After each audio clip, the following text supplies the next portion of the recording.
भाग एक। टोपी वाला और अनोखी टोपी। एक समय की बात है, पहाड़ों के बीच बसा एक छोटा सा रंग बिरंगा गांव था। वहां एक बुजुर्ग टोपी वाला रहता था जिसका नाम था गोपीनाथ। गोपीनाथ अपनी मेहनत और ईमानदारी के लिए पूरे गांव में मशहूर था। उसकी छोटी सी दुकान में तरह तरह की टोपियां मिलती थीं, लाल, नीली, हरी, पीली, पंख वाली, फूल वाली और यहाँ तक कि घंटी लगी हुई टोपियां भी। एक दिन गांव में एक अजनबी साधु आया। उसने गोपीनाथ से कहा, ये लो, ये टोपी तुम्हारे लिए है। यह कोई साधारण टोपी नहीं बल्कि जादुई टोपी है। लेकिन याद रखना, इसे गलत काम में मत इस्तेमाल करना। गोपीनाथ ने टोपी को हाथ में लिया तो उसे महसूस हुआ कि यह बहुत हल्की है, जैसे रुई से बनी हो, लेकिन चमक इतनी थी जैसे सूरज की किरणों से बुनी गई हो। साधु बिना कुछ और कहे चला गया। गोपीनाथ को तो समझ नहीं आया कि इसमें जादू क्या है, लेकिन उसने टोपी को दुकान की सबसे ऊपर वाली शेल्फ पर रख दिया। भाग 2। बिल्ली का शरारती प्लान। गोपीनाथ के घर के पास एक शरारती बिल्ली रहती थी जिसका नाम था मिनकी। मिनकी पूरे गांव में अपनी चोरी और नटखट हरकतों के लिए जानी जाती थी। कभी दूध के बर्तन से मलाई चुराना, कभी किसी की ऊन की गेंद लेकर भाग जाना। एक शाम मिनकी गोपीनाथ की दुकान में घुस गई।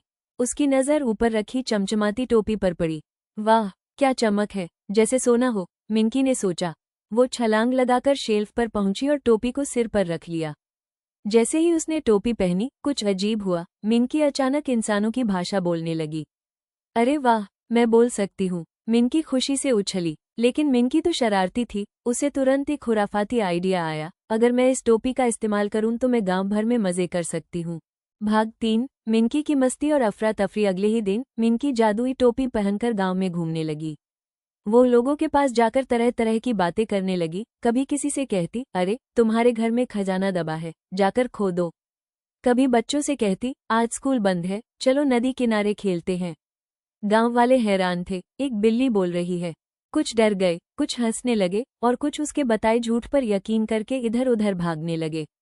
मिनकी ने तो हद ही कर दी। वो गोपीनाथ की दुकान में घुसकर ग्राहकों से कहती, ये टोपियां जादुई हैं, इन्हें पहनोगे तो उड़ सकोगे। गांव के बच्चों ने टोपियां खरीदी, पहनकर कूदने लगे और गिर गिर कर रोने लगे। गोपीनाथ को समझ आ गया कि यह सब उसकी जादुई टोपी का कमाल है।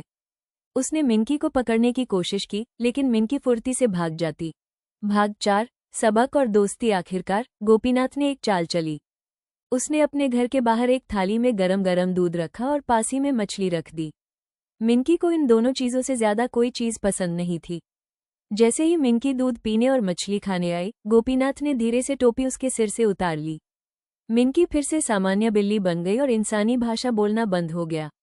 गोपीनाथ ने प्यार से कहा, मिनकी, जादू का इस्तेमाल अच्छा करने के लिए होता है, न कि शरारत और झूठ के लिए। मिनकी को अपनी गलती का एहसास हुआ। उसने धीरे से म्याऊं करके माफी मांगी और वादा किया कि अब वो चोरी नहीं करेगी। उस दिन के बाद मिनकी गोपीनाथ की सबसे अच्छी दोस्त बन गई। वो रोज उसकी दुकान पर बैठती और ग्राहकों को मुस्कान से देखती। और वो जादुई टोपी, गोपीनाथ ने उसे एक बड़े लकड़ी के डिब्बे में बंद करके रख दिया ताकि फिर कभी कोई शरारती हाथ या पंजा उस तक न पहुंच सके।